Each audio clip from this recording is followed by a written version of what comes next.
Ry miarabantsika rehetra izay mpanaraka ny fahitalavitra eto amin'ny radio telenakay sy ny fahitalavitra rahavavy eto Mahajanga ihany koa amin'ity 20 Jona 2024 ity ankalazantsika ny fa 80 taona ny fahaleovantenan'i Madagasikara ary miarabantsika malagasy rehetra ihany koa nahatratra ity andro anio ity ary takariva ny 20 Jona sika izao misy ny fandaharana manokana famelabelara-kevitra arahina adihevitra mikasika an'izay fa 80 taona nazoan'ny malagasy ny fahaleovantena izay eto amin'ny fahitalavitry ny RTN ary averiko hatrany fa mbola misy ihany koa any amin'ny fahitalavitra rahavavy sy ny onjapeo eto taptanana ny Mahajanga satria misy mpanatrika avy hatrany ihany koa ity fandaharana manokana ity dia miarahaba ny reto olona rehetra izay manatrika n'izao fandaharana amin'izao fotoana izao ity 80 taona nahazoana ny fahaleovantena ny zana mihitsy nisy fandaharana manokana misy ny tompona andraikitra izay vahiny atao anatin'ny fandaharana amin'izao fotoana izao ary tonga soa eto amin'ny piscine Vatobe eto Mahajanga isika izay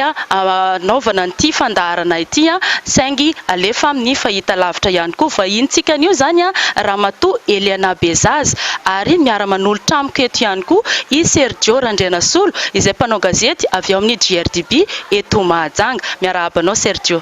Ny Judith Rachel Arkotovao izy ndray dia avy eo amin'ny RTN eto Mahajanga dia miarabantsika mpijery sy mpihaino ny onjapeo amin'izao fiarahana izao dia miarabany reto izay manatrika nyity dihevitra ity entintsika hitondrana ny dihevitra eto amin'ity toerana ity dia hozaraintsika roa ny fandaharam-potoana amin'ny ankapobeny ny tapany voalohany dia ny tenako sy Judith Rachel Arkotovao no ampiresaka sy apetraka fantanina amin'ny vahiny dia ny tapany faharoa indray kosa dia ireo izay manatrika eto dia isy ny ampampitoana izay ametrahana izy ireo fantanina ho an'ny vahintsika eto. Itodika amin'izay hoe vahiny izay ary isika satria dia somary lavalava ihany ny anaran'ny ramatoa izay vahintsika eto Bezaza Marie Eliana Pascaline Manasy fa saingy hamantarany maro azy moa zany hoe Eliana Bezaza. Izy dia sekretera nasional ny antoko PSD eto Madagasikara ary efa candidat ho filoham-pirenena laharana fa 420 tamin'ny fifidianana ho filoham-pirenena farany teo tamin'ny taona 2024 miarabanao tompoko. Miarabanao Judith, miarabanao ihany koa Sergio, miarahaba ny vahoaka izay manatrika an'ity fandaharana manokana ity miarahaba nareo rehetra izay manaraka ny onjapeo vahoaka malagasy ary faly miarahabantsika rehetra nahatratra nyity fa 80 taona ny nitsingirenan'ny niverenan'ny fahaleovantena ity. Ampafantarina koa isika rehetra fa Eliana Bezaza dia zafikely ny filoha Philbert Tsiranana ary izay ihany koa zany no hitondrako ny fanontaniana voalohany eto satria rain'ny fahaleovantenan'i Madagasikara i Philbert Tsiranana ahoana zany fiainanareo taranaka an'izany hoe rain'ny fahaleovantenany ray benareo Madagasikara tsy hoe fokotany akory fa firenena anankiray ary efa 80 taona zao nahazoany fahaleovantena inona ny zavaniseho tamin'ny fitondrany raha ohatra ka fitinina fohifohy. Sarotsarotry amiko ihany ny hamalina tanteraka ny fanontaniana apetraka ao satria ny tenako tamin'ny taona 2007 izay niongana ny Repoblika voalohany dia zazakely 3 taona ka noho izany raha mametraka fanontaniana ianao hoe ahoana no niainana an'izany fahaleovantena izany dia ataoko fa tatitra ihany no henoko tamin'ny fianakaviana ny zavatra fantako amin'ny ankapobeny moa zany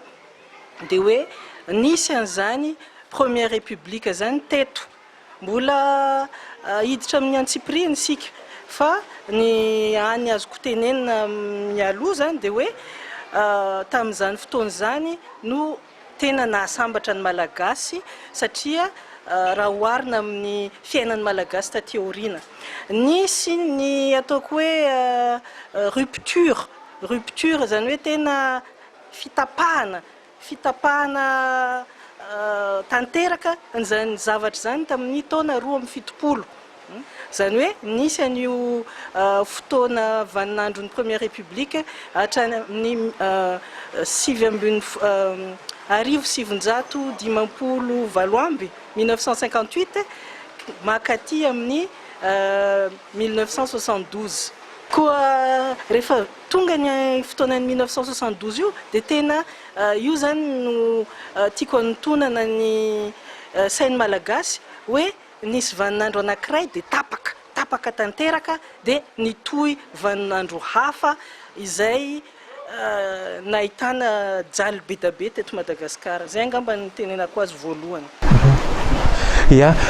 enimpolo taona zao nazahoantsika ny fahaleovantena dia mankalaza izany tsika amin'izao fotoana izao. Inona mety hoe zavatra na fahatsiarovana navelona ny filoha Filibert Tsiranana ho antsika amin'izao anatin'ny enimpolo taona izay? Misy lafiny maromaro raha fahatsiarovana. Misy zany ohatra hoe fotodrafitrasa fotsiny dia mety koa zany hoe fahatsiarovana ara-politika. Raha fotodrafitrasa no lazaina dia tena tsy tamboisaina satria raha ohatra ka resaka lalana dia izy irery no filoham-pirenena nanamboatra lalana vaovao teto Madagasikara. Ny filoham-pirenena rehetra tao aorinany rehefa miteny hoe manamboatra lalana dia tsy namorona lalana mbola tsy nisy taloha fa nanamboatra ny efa nisy. Azonareo? Ka izy rery zany tena nanamboatra lalana vaovao zay ary ny lalana vitany dia mandeha any amin'ny 13 000 km. Raha oharina amin'ny lalana misy zay azo andianana amin'izao fotoana izao dia mety latsaky ny Antsasaka io sisa no tena azo andianana mandeha any amin'ny 10,000 km lalana zay teneniko zay. Fa ankoatran'izay nametraka koa izy ny bâtiment administratif rehetrarehetra ary izy zany noho n'le politika nananany zay hoe mametraka ny olona ho ivony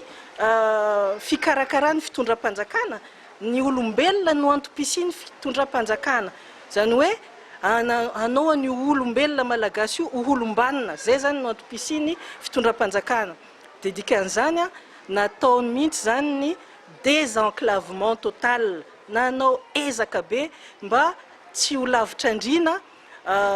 mba aharaka ny fampandrosoana zany ny olombelona, zay no nahatonga an'le lalana be da be natao. Ary koa zany hoe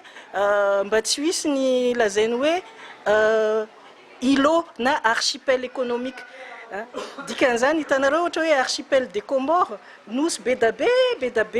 dia ahoana ny fifandraisana.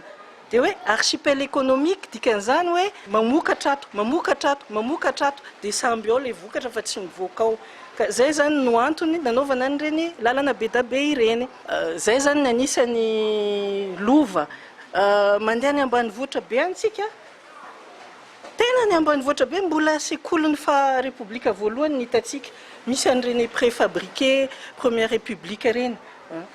Zany hoe ny zavatra hitan'ny masontsika betsaka eto Madagasikara zany dia mbola zavatra napetrany, indrindra fa reny hoe lalana matetika tsika mahita hoe lalana goudron taloha, zany hoe goudron fefen'ny lavadavaka hita fa tsy ny androany zany le goudron, dia lalana avy tamin'ny première république reny zany no lafiny infrastructure. Misy koa nouvelle ville satria tao anatin'ny politika nametraka nouvelle ville tao amin'ny resaka service civique. Misy nouveau quartier reny 67 hectares reny Ambohipo any amin'ny faritra ohatrany hoe Mandritsara vaovao, reny hoe Port Berger vaovao, tanàna tsy nisy nataona anjary nisy. Zany be da be zay tsy tamboisana. Ary raha ohatra tamin'ireny années 60 reny rehefa mahita nareo be da be amin'izao fotoana izao isaky ny district tsy maintsy misy foana hoe Tanambao, Antanambaon'izao, dia ireny zany création reny mbola tsy nisy taloha reny dia nanjary nisy. Amin'ny lafiny politika kosa efa niresaka ihany teo an'le rupture, zany hoe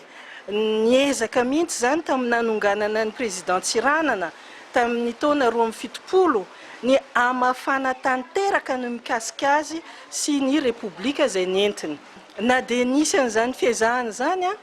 tato aoriana ny zavatra hita niezaka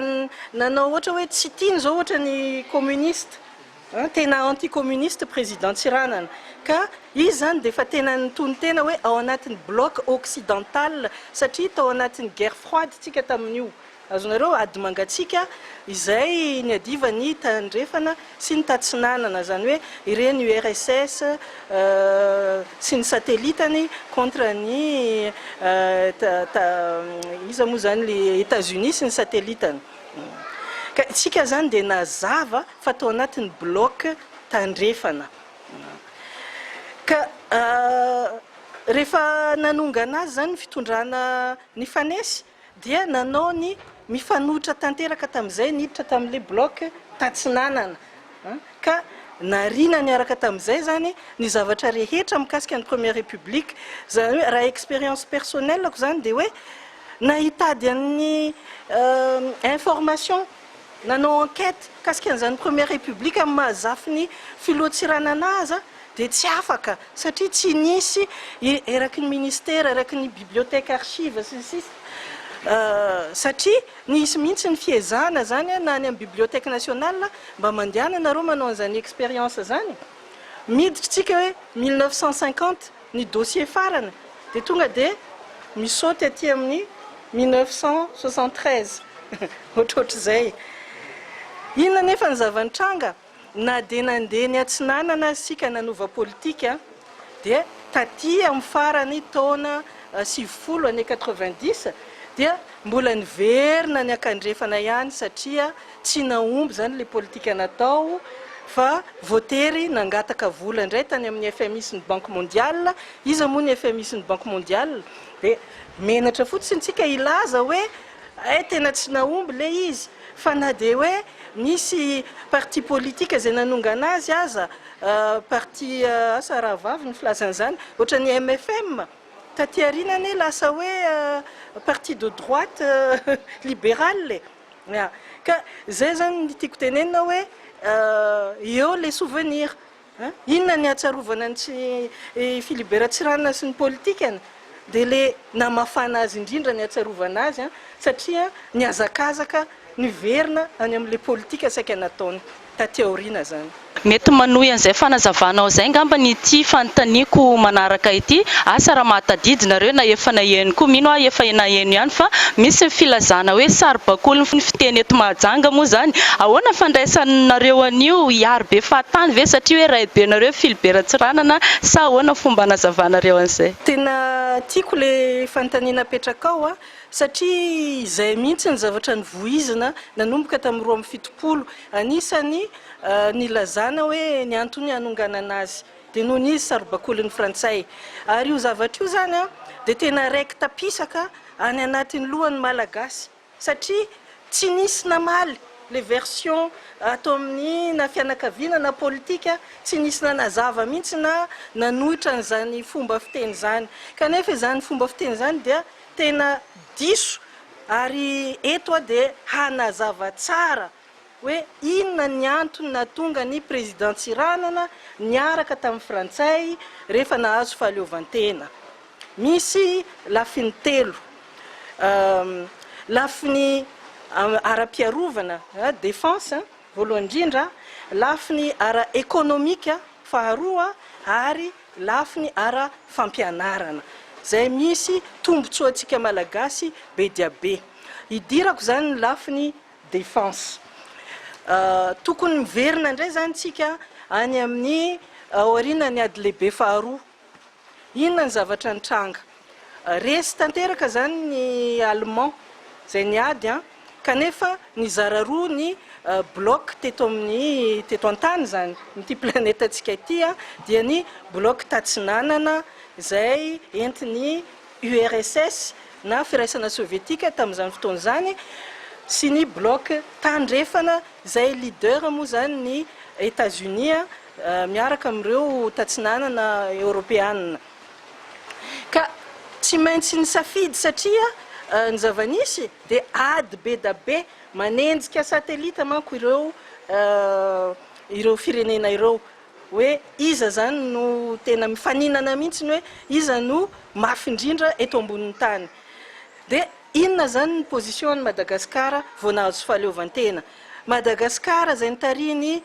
tombokola Philibert Tsiranana dia tsy te hiditra amin'ny resaka ady ary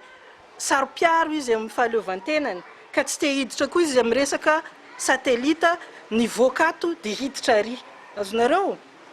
amin'ilay hoe fahaleovantena ka eo koa zany a le hoe hividy armement de guerre ohatrany hoe avion de chasse na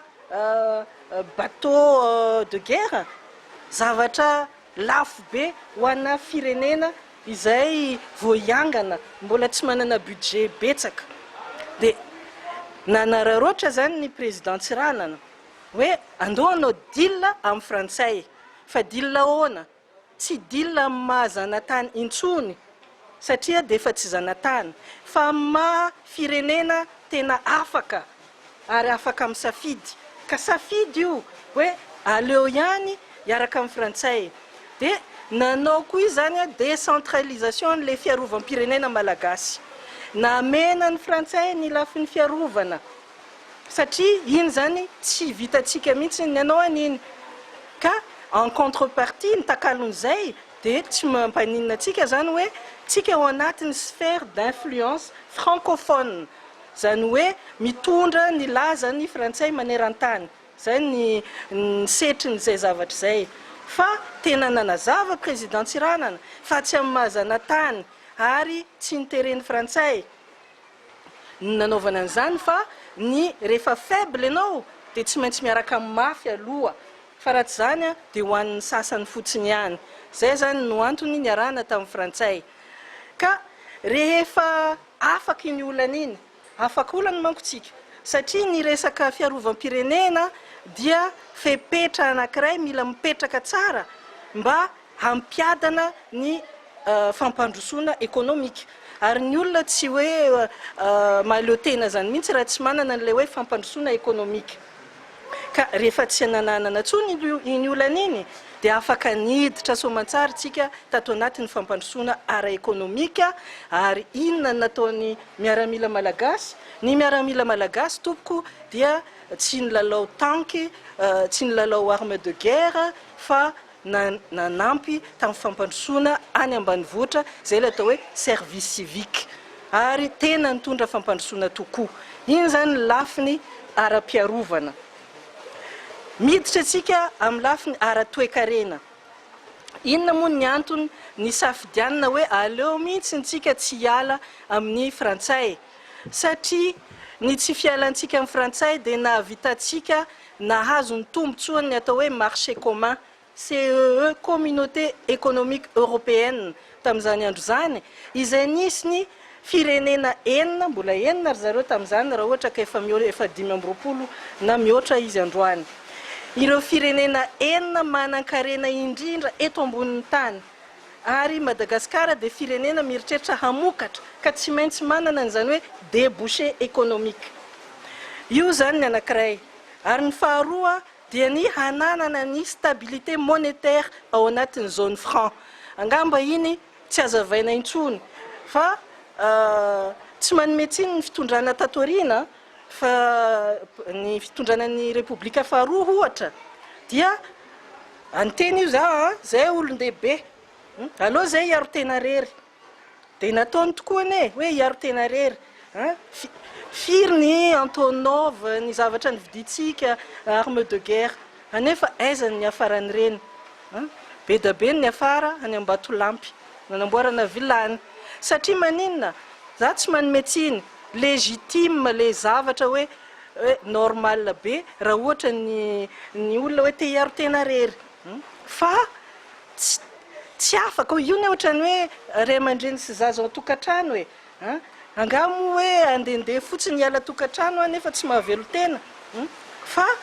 misy ny ray aman-dreny raha mbola misy ny azony atao hanampiana dia ny tanjona raha manana tanjona ianao dia ny tanjonao ihany zany no banjiana ka nanana tanjona soamantsara ny firenena malagasy ny tanjony amin'ny famokarana amin'ny agriculture ny tanjony amin'ny industrie ny tanjony amin'ny politika sociale izay zavatra nyroborobo daholo zany tamin'ny première république raha tsy teny ohatra amin'ny agriculture nanao an'izany hoe politique au ras du sol politique any kibo zany hoe aménagement ireny asa atao hoe travaux hydrauliques agricoles, travaux hydrauliques pastorales sy ny grand zone d'aménagement tamin'ny première république daholo reny. Ohatra zao ny Somalaka any Ambatondrazaka tena nampandroso be ny tambanivohitra tao amin'ny resaka vary. Ny Samangoky dia aza disotsika be da be ny débat amin'io fa ny république voalohany tompoko nanao an'io fa tsy ny faharoa, tsy ny fahatelo, tsy ny fahaefatra. Ny Cedefita any Beza nisy an'izay hoe vallée de Taeza tany atsimo tany tena namokatra vary fa mampalahelo fa tsy ndrara iny fitondrana fanaraka taty aoriana zany. Ka ireo zavatra rehetra ireo dia nisy fepetra ihany koa napetraky ny fitondram-panjakana fa tsy hoe manao politika ny agriculture dia zay fa napetraka ny atao hoe création de coopérative. Ny isaky ny zone d'aménagement zany natao ny coopérative hoe mba azahoana ny prix juste na ny vidiny sahaza zay araky ny tokony ho izy ho an'ny tantsaha ary nanan-karena ny tantsaha ary koa zany mba havitana raha ohatra hoe tsy manana concession ngeza be ny olona anankiray dia ny coopérative no mampitambatra ny vokatra rehetra havitana ny exportation ahatratrarana ny quantité zay zany. Ka tena namokatra ohatra hoe nalaza tamin'izany fotoana zany tany amin'ny faritra Menabe ny fanondranana Poids du Cap, nalaza ny fanondranana riz de luxe amin'ny resaka Marovoay Ambatondrazaka, nalaza ny fanondranana akondro any Tamatavy ary misy mihitsy zany ny tantsaha miteny hoe zay dia nanan-karena noho ny fonctionnaire ary rehefa taratara ny karaman'ireo dia zay no nampindram-bola azy. Zay zany zava-nisy nisy koa zany le hoe éducation des masses paysannes, hoe fampianarana ny ambanivohitra tsy navela irery ireo olona ny ambanivohitra ireo fa tena nisy zany atao hoe service civique, animation rurale, équipe villageoise volontaire, nampianatra ny alphabétisation, nampianatra ny teknika famokarana, nampianatra ny zany hoe république sy maolo-pirenena, ny intérêt général na ny soiombonana, ny fomba fanaovana taratasy any amin'ny birao zany hoe mahatonga ny nampifandray ny tantsaha amin'ny fitondrana fohy be. Zay zany tamin'ny resaka agriculture. Ka tena ivon'ny olombelona mihitsy no voakarakara. Ny industrie aloha, ny industrie dia nisy teto ny eritreritra hoe manao an'izany hoe consommation locale ou continentale, hoe manao industrie maivana na industrie légère zany mba anatanterahana ny filana rehetrarehetra zay misy miainga avy any amin'ny fambolena, amin'ny famokarana amin'ny fambolena sy any amin'ny arena kibony tany. Dia nisy mihitsy zany industrialisation satria ny fitondrana tamin'izany koa zany dia tena nanao zay vitany misy an'izany hoe bureau de développement industriel, nisy an'izany hoe banque nationale de développement satria ny vola no hozatry ny fiainana moa mazava ho azy fa ny fampiasana vola sy ny fanodinana ihany koa izay tena mampalahelo fa tsy misy amin'ny zao amintsika miteny zao zany na dia hoe te hamokatra manana hevitra tsara ny tanora dia tsy misy an'izany fa nisy an'izany hoe banque nationale de développement, banque malagasy zany. Dia nisy hoe société nationale d'investissement, nisy office d'exportation pour l'expansion commerciale sur les marchés extérieurs. Ka rehefa niala teo amin'ny fitondrana tamin'ny taona 2017 tompoko lahy Philibert Tsiranana dia nitovitovy lenta tamin'ny Singapour isika na resaka production zany na resaka niveau de vie. Ka azo eritreretina angamba hoe raha ohatra ka nitohy fa tsy natao les ruptures totales sy brutales dia mety mba efa misehatra hafa isika amin'izao tsika miteny zao. Ny lafin'ny fampianarana angamba ny tokony resahana ihany satria misy an'le hoe défense toe-karena ny fampianarana. Ie, ny lafin'ny fampianarana inona ny tombotsoantsika ny tonga antsika niaraka tamin'ny frantsay dia ataoko hoe anankitelo voalohany indrindra arabola satria tena nanampy atsika amin'ny resaka infrastructure zany ny frantsay na école lycée école normale fa indrindra ny université io université Ambohitsaina Ankatso ankehitriny io dia université Charles de Gaulle tamin'izany andro zany nanomboka tamin'ny 1961 ny fanamboarana an'io ary efa nisy zany ny spécialité rehetra hita amin'izao fotoana zao presque efa tao daholo. Iny moa zany ny arabola fa mazava ho azy ara-teknika ihany koa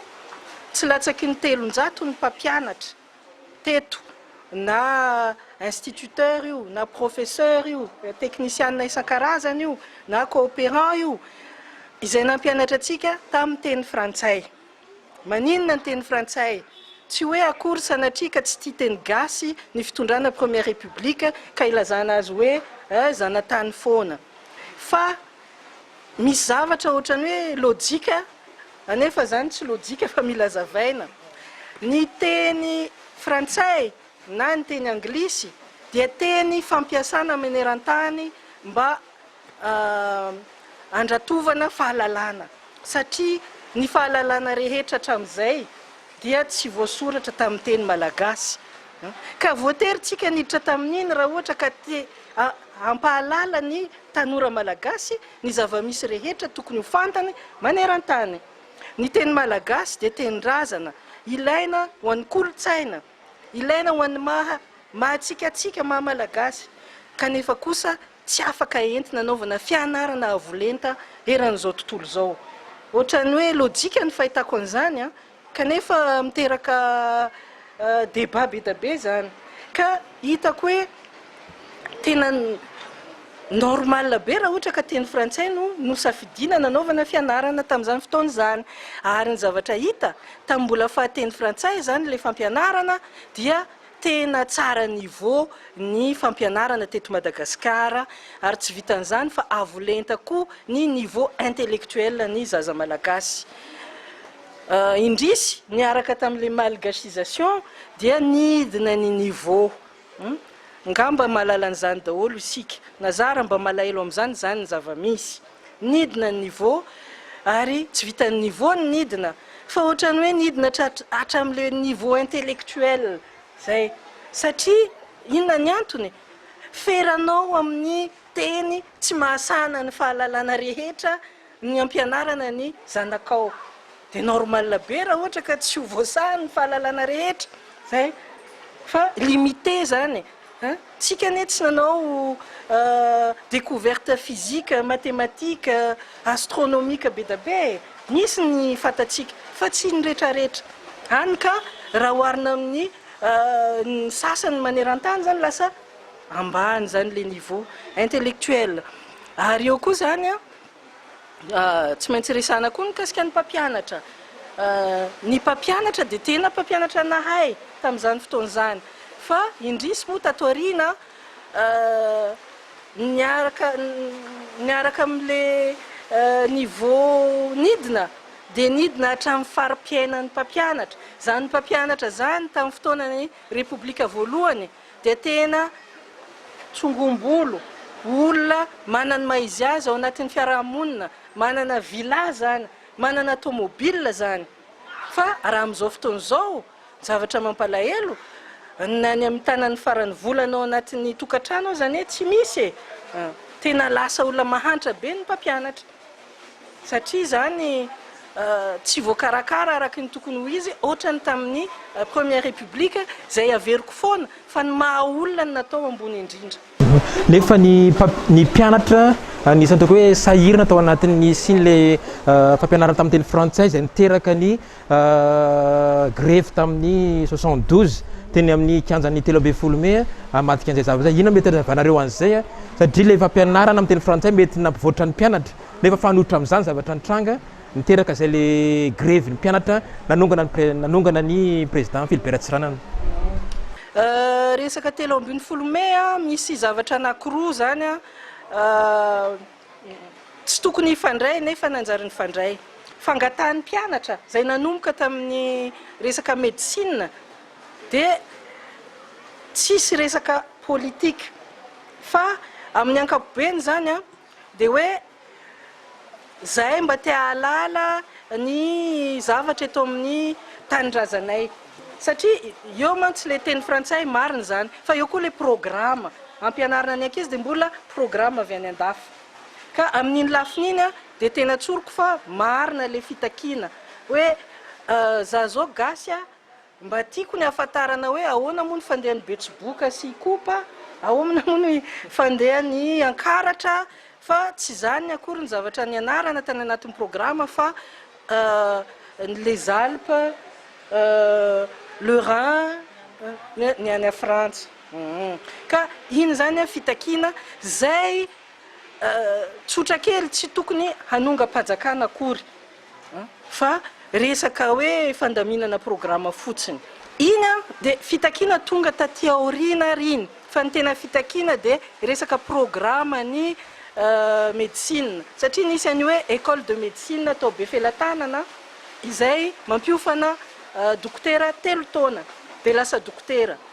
ka rehefa tonga le nilazaiko teo hoe université Charles de Gaulle dia lasa misy fianarana dokotera vaovao 7 taona dia lasa tsy mitovy zany ilay niveau an'le dokotera roa ka ny fitakiana le dokotera 3 taona no nisy ny tsy fifankazahoana satria ny eritreritry ny fitondram-panjakana dia mbola tohizana foana le 3 taona izy manko am'le resaka hoe olombelona lazaiko dia tia ny fenona dokotera Madagasikara manontolo ka raha mbola iandry an'le 7 taona dia taraikitsika fa tsy ho ampy ny dokotera tsy hisy mpitsabo reto 3 taona reto anefa tsy manaiky fa migrève satria maninona ozy izy ny zoanay mba te ho ambony atao latsaka ambany zay le izy ka iny grève iny no nitondra n'le grève rehetra zay nidirany mpanao politika satria ny mpanao politika efa te hanongana n'le fanjakana hatry ny ela zay zany tena marina ya ataoko hoe ifandraisantsika koa zany zavatra fandaharam-potoana tamin'izany fotoana zay amin'izao fotoana izao amin'ny zava-misy amin'izao fotoana izao vao resaka foana filohan'ny repoblika ny Andry Nirina Rajoelina ny resaka mikasika ny plan Marshall le fampandrosoana Madagasikara fa amin'ilay teti-bola mitetina 1 milliard d'ariary raha tsy diso 1000 milliards d'ariary 1000 milliards d'ariary izay ampiasaina eto Madagasikara dia ahoana ny mety hoe nanahoana ny zava-nisy tamin'ny repoblika voalohany momba n'ity plan Marshall ty dia mety ho tanteraka ve zany ho antsika amin'izao fotoana izao ny fampiarana zany hoe plan Marshall zany fampandrosoana ny firenena mahatonga anao manontany an'izany angamba satria ny plan Marshall dia zavatra nisy tany après-guerre nisy an'ilay secrétaire d'état américaine atao hoe général George Marshall iverena vetivety zany le izy rehefa nisaraka roa zany ny bloc eto an-tany dia natahotra ny américaine hoe mahantra be ny firenena européenne tena nahantra fadiranovana tena hoe ilaharana hoe hinana lasopy ny sakafo tsy nisy ka tonga ny hevitra avy any atsinanana zay resaka communiste tena mahasarika ny olona satria zany hoe fitoviany rehetrarehetra sy ny sisa zany dia mahasarika ny olona dia natahotra ny amerikanina hoe so dia ho lasa communiste daholy ny firenena tandrefana rehetra ka tsy maintsy manao hevitra isika hiverena ny ekonomia an'ireo tandrefan'ireo ary mba hiankinany amintsika zany hoe tsy dia tsara fanahy loatra le izy fa misy intérêt économique ihany amin'izay zany mividy entana avy any États-Unis ihany le européen ka ny fomba nanaovany azy dia izy zany mamatsy vola tsy foroana angambany mahatratrany amin'ny 12 na 13 milliards de dollars tany ny vola navoaka ny États-Unis ho an'ny firenena européenne ary tena namorona de A à Z ny économie rehetra ary nataony nitovy amin'ny fomba fanjifana any États-Unis amin'izay zany tonga am'le hoe société de consommation de manjifa ka eo indrindra zany ny tiako anampina bon mahita hoe 1 milliard d'ariary 1000 milliards d'ariary tsy fantatro na ampy zany na tsy ampy satria azo heverina fa tena économitsika ane efa narefo talohan'ny coronavirus fa tratran'le coronavirus de tena latsaka antany mihitsiny ka rariny raha miresaka plan Marshall kanefa io zany tsy vitany vola fa tsy maintsy misy ihany koa ny fomba hanaovana ahoana moa zany mba hatonga ny vahoaka malagasy ho mpanjifa raha tsy zany tsisy dikan'le izy azadiny fa ny valin'le plan Marshall tany amin'ny firenena tandrefana de ny atao hoe état providence zay zany ny karazana fanjakana nisy namaly an'izay plan Marshall zay inona ny dikan'izany dikan'izany de tena nandray andraikitra ny fitondram-panjakana mba hanamora ny fiainan'ny vahoaka mba tonga ny vahoaka hanambola hanjifa zany hoe misy hoe natao hoe justice sociale hoe nisy an'izany hoe protection sociale de tsy miantoka fahasalamana intsony ny vahoaka fa voantoky ny fanjakana amin'ny alalan'ny cotisation na hetra zany ny aretina rehetra de eo koa zany ny gratuité de l'enseignement zany hoe manamaivana ny tokatrano rehetra any ka ny karama dia lasa fanjifana fotsiny ihany de mandeha zany le izy satria mividy ny tokony hovidiana zany ny mpanjifa ary azo encouragena zany le olona hoe tena ampiasao tanteraka ny karamanareo mba tonga anareo mpanjifa tanteraka ka raha hanao an'izay tsika de afaka manao an'izay fa raha mbola zao fa efa mividiny malagasy zao ka hoe atobaka fotsiny vola 1000 milliards de ataoko fa tonga de afaka miteny sika fa tsy aomby zany satria voalohany indrindra aloha mety tsy tokony any amin'ny inona moa zany any amin'ny zany resaka investissement zany aloha ny priorité amin'izao fotoana zao satria tsara zany ary tokony efa natao ane hatramin'izay nahazonan'le fitondrana zay mihitsy ny tena nandrasan'ny vahoaka malagasy hoe zay plan Marshall lazaina fa hoe hanavotana ny toe-karena zay de zay ny zavatra efa nandrasana hatramin'ny voalohany kanefa noho ny fahatongavan'izao coronavirus zao de lasa miova le izy satria lasa kibonona ny misy amin'izao fotoana zao lasa vola tsy misy no misy amin'izao fotoana zao lasa fahantrana ka move ny fanomezana an'ireo mpandraharaha vola izay indraminy amany olona ny kibonona toko fa tsy zay fa tsara be le plan Marshall fa alohan'izay mbola misy zavatra hafa everiko fa tokony ampiasana ny vola io mbola tsy tafavoaka tsika amin'le coronavirus marina fa milaza hoe voafehy ny filoha fa raha ny taremarika ny jerena de zay manokana tsy mahita mihitsy hoe inona ny zavatra voafehy satria taremarika de isan'andro me mitombo ekena fa vitsy noho ny tany amin'ny firenena tandrefana izay efa mandeha amin'ny tena taremarika manahirana be mihitsy kanefa na de zany aza ny tahotra ny olona sy ny fahantrana ateraky le resaka aretina de mbola betsaka zany ny adidy miandry ny fitondrana alohan' zany plan Marshall zany anisan'ny niverimberina tamin'ny fotoana nanatanteranareo ny fampelezan-kevitra tamin'ny 2024 politika ny kibo ary voaresaka zay tamin'ny première république eritreretinareo ho averina raha ohatra ka notahiny ka lany tanteraka teo de efa ela koa nitakitsika n'le décentralisation teto amintsika tsy mety tafapetraka inona no mety ho antony raha ohatra ka lany filoham-pirenena teo ve mety ho tanteraka anareo nametraka an'izay décentralisation zay mazava ho azy satria zay mihitsy ny antopisinay manana ny idéologie anay zahay ary manana ny programme mifanaraka amin'izay zay efa nisy ny tanterana tamin'ny andro ny première république milaza manko ny olona mitsikera ny première république fa hoe échec na nisy tsy fahombiazana za aloha de tena mangataka amindry zareo hoe anaporofan' satria tsy hitako hoe inona tsy fahombiazana ny zava-nisy de nitapahana fotsiny am'izao antenantenany anefa mbola tsy tanteraka akory ary tao anatiny ny lalana andeha amin'ny fahombiazana mihitsy aza tsy za mamorona an'izany fa ny taremarika misy ny PIB par habitant zay azotsika atao ny fanoharana fa ohatra zao ny PIB par habitant zay $550 par habitant tamin'ny taona raiky amin'ny fitopolo sy sivinjato sy arivo dia hatramin'izao tsika miteny zao mbola tsy nisy fitondrana tatorina na haresy an'izany tsika miteny zao talohan'ny coronavirus angamba teo amin'ny latsaky ny $400 fa am'izao tsika miteny zao angamba de tsy fantatro tsony mety tena efa ambany de ambany satria hita maso zany zavatra zany eo anivon'ny fiarahamonina ny PIB par habitant dia ny faefa mividin'ny olona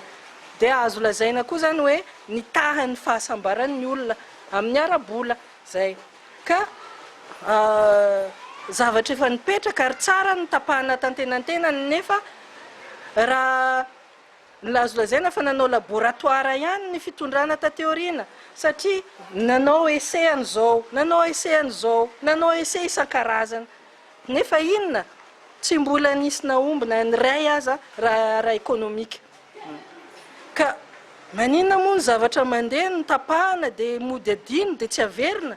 amiko zany tena tsy fitiavana ny malagasy sy Madagasikara anefa ny tanjona atsika mazava fa hoe te hisongadina eran'ny Afrika ka raha te hisongadina tokony le recette mandeha no atao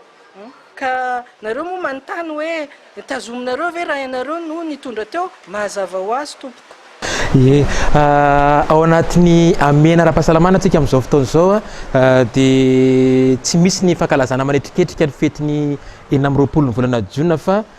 afindra amin'ny fa 14 ny volana Oktobra ho avy izao inona marina tena hoe zavatra misy mazava-dehibe ny fa 14 ny volana Oktobra ary nareo tena nisany hoe mankalaza an'io fotoana io isa-taona manamarika ny foana nareo na de misy aza fanamariana an'izay isa-taona ho an'i Madagasikara 14 ny volana Jiona ary nitapahana tamin'ity fa amin'ny fa 14 ny volana Oktobra io ihany no anaovana an'izay fankalazana izay amin'ity taona ity somary fikely koa le fanontaniana hoe manahoana ny hevitrareo amin'izany hoe lasa ny filoham-pirenena mihitsy no nanolo tena hoe anamarika le fa 14 Oktobra tsorina aloha fa gaga kely na eno aniny en direct satria tao anatin'ny kabarin'ny filoham-pirenena le ataony isaky ny 15 andro no nanaovany an'izay fanambarana izay de gaga sy faly natonga ny gaga satria hatramin'izay moa zay mangataka an'izany foana fa ary mankalaza irery fa ny fitondrana tsy mankalaza mihitsy ny faly dia ahoana moa zay tsy ho faly fa zavatra efa nangatanay hatramin'ny ela moa no ny filoham-pirenena mihitsy no milaza azy angamba tsy nisy io raha tsy nisy an'ity amena ara-pahasalamana ity fa nazanona tsy zany aloha de fisaorana no amenay ny fitondram-panjakana satria izahay dia tsy hoe mpanohatra bontolo fa na de tsy ao anatin'ny fitondrana aza zay mijery manara-maso ny zava-misy mitehaka rehefa misy zavatra tsara ary tsy misorona kosa rehefa misy zavatra tiana ho tenenina tsy hoe tsy fitiavana ny fitondrana akory zany fa au contraire fitiavana azy sy fitiavana ny firenena ny idiratsika zany hoe inona marina satria betsaka moa ny olona tsy mahalala anazy io inona marina ny dikan'le 14 Oktobra sy le 20 Jiona le daty anankiroa io zany daty iray tapo mifanao zoky sy zandry ka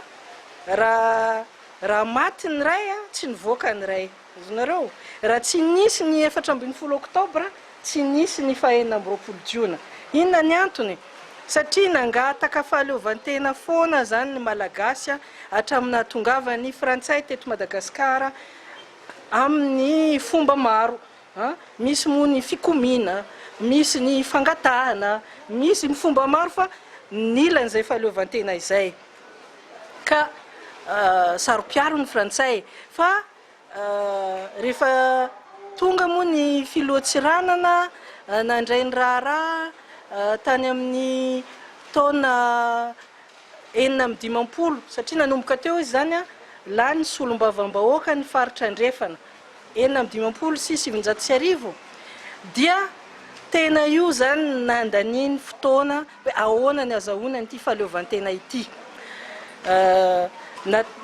ka izy mihitsy zany tena nitarika hoe ahoana indrindra moa ny azahoana n'le fahaleovantena tsisy raha latsaka satria ny zava-nisy dia adin'olona foana zany lazaina hoe kerisay tsy ranane tsy mila niady fa adintsika fa tamin'ny 1947 ane misy milaza fa hatrany amin'ny 100,000 ray etsy ny olona maty zavatra tena nahatsiravina nisy tamin'izay ka nytao anaty sain'ny Philibert Tsiranana dia hoe ahoana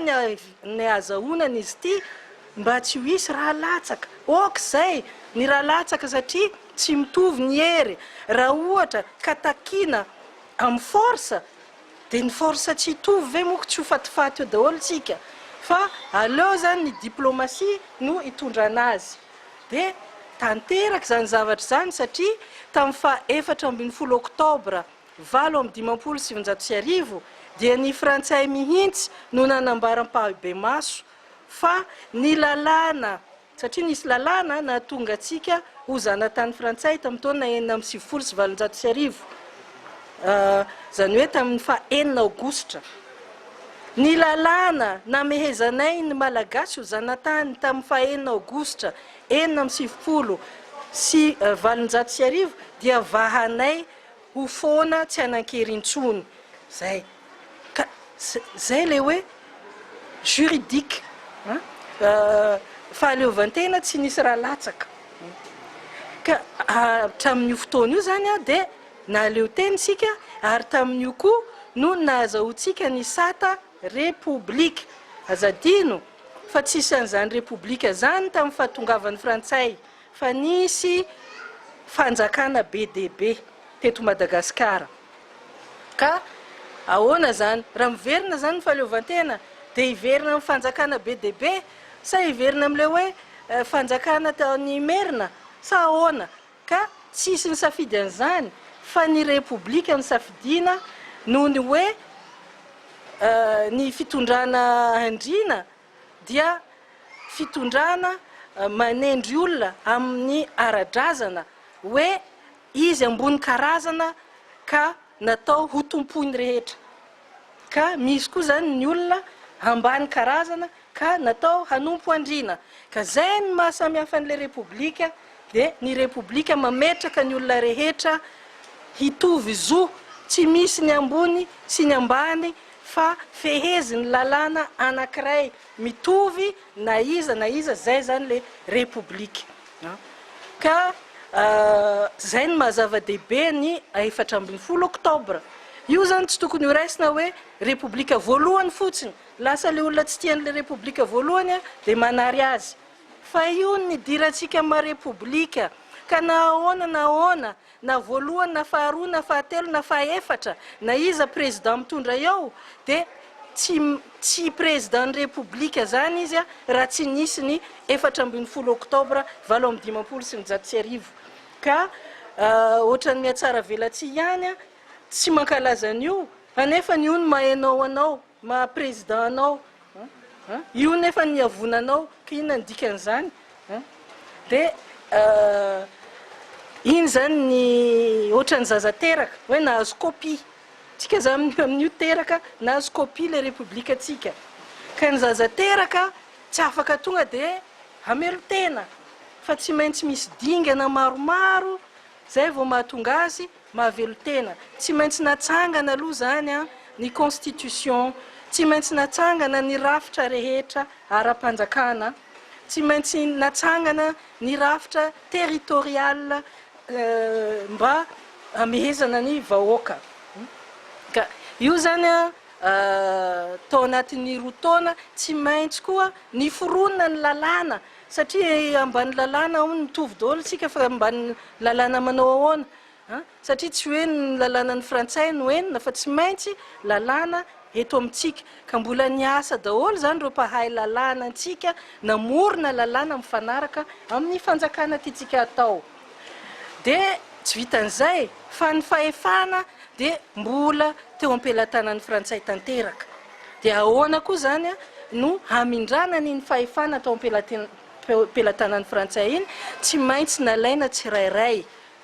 ohatra hoe ministera ny fambolena aiza daholo ny dossier mikasika an'ireto dia afindra am-pelatananay malagasy ny fahefana mikasika an'iny ministera ny indostrie ny ministera rehetrarehetra zany dia mifindra amin'ny malagasy ka zay no atao hoe transfert de compétence izay mbola ny fampirarahany frantsay sy malagasy tao anatin'ny roa taona ary ny faranana nanomboka tamin'ny janoary 1970 zany hoe teo vao nanaovana le point final zany tany andafy nakany à Paris ny délégation malagasy anao an'izany transfert de compétence zany tamin'ny janoary 1970 ary tsy niverina raha tsy vita io tamin'ny avril 1970 io zany tsy indriko tsara le daty satria rehefa vita ny travaux ohatrany hoe assemblée zany dia tsy maintsy mbola nilaniny assemblée nationale frantsay tany andafy io zavatra io hoe misy an'le accord de coopération sy ny sénat tany andafy dia mahaleo tena atsika koa zany avril niverina le zavatra dia mbola nolaniny assemblée nationale taty amintsika sy ny sénat taty amintsika teo anatin'izay koa no nananganana ny armée malagasy ny fiarovana zany ny miaramila malagasy ka tany amin'ny volana jiona zany vao tena vita somatsara ireo zavatra ireo ka nahazahoana nanaovana lanonana hoe souveraineté na fiandrianam-pirenena satria manana tafika tsika tafika malagasy manana ny fahefana isika manana ny fahaleovantena araky ny lalàna isika zay no natonga hoe 14 octobre ny date de naissance anefa 26 juin ny tena fankalazana ny fahaleovantena katroka tsara amin'ity enina amby roapolo jona roapolo sy roa arivo ity moa zany fa enimpolo taona nahazoantsika an'izay fahaleovantena izay ary enimpolo taona ihany koa ny foloalindahy malagasy zany amin'izao fotoana izao inona zany no tena hoe mahafaly antsika malagasy hoe nahazo amin'ny fahaleovantena fahitanao anazy inona koa ny fandraisana anjara nataonareo satria nareo manana an'le antoko PSD eto Madagasikara tao anatin'izay hoe mahafaly nahazo ny fahaleovantena amin'ny faha-enimpolo taona ny valiny angamba mety tsy ho lava be ny mahafaly dia noho ny malagasy ny tena isorana ny Andriamanitra zay fa mahafaly fa raha ohatra ka ilaza hoe nandroso be isika ka zay ny mahafaly dia ohatra ny andainga fa fiemorana angamba ny zavatra misy kanefa ny fitiavan-tanindrazana kosa tsy misy fiemorana na zany na tsy zany fa faly foana rehefa mahatsapa tena fa malagasy ary saro-piaro foana amin'izany fahaleovantena izany ary tsy anaiky mihitsy hoe zany Madagasikara zany ho fatipatorana tsy aleo tena na hozanana amin'ny endriny karazany hafa fa zay zany maha-malagasy ka tsy fantatro hoe inona moa ny azoko lazaina anao hoe mahafaly marodrefy tsy fantatro raha économie tsika ny emotra mialatsiny milazan'izay fa niteneniko an'izay teo raha ohatra tsy fantatro hoe taux de scolarisation ve taux de scolarisation tamin'ny 1960 56%, 1971 71%. Niakatra taty aoriana zany marina fa ny tombo nisan'ny malagasy fa taty aoriana tsika vao nahaino an'izany hoe abandon déscolarisation dia tsy fantatro tsy manana ny tena taremarika fa amiko zany misy fiemorana ary hita maso zany inona koa ny zavatra azo lazaina ny infrastructure tsy nitombo fa niemotra ka eny raha milasa lavabe raha ohatra ka iresaka an'izay fa aleo dia tena atao hoe faly afa malagasy ary manana ambopo amin'ny malagasy zay dia mahafaly ana foana zany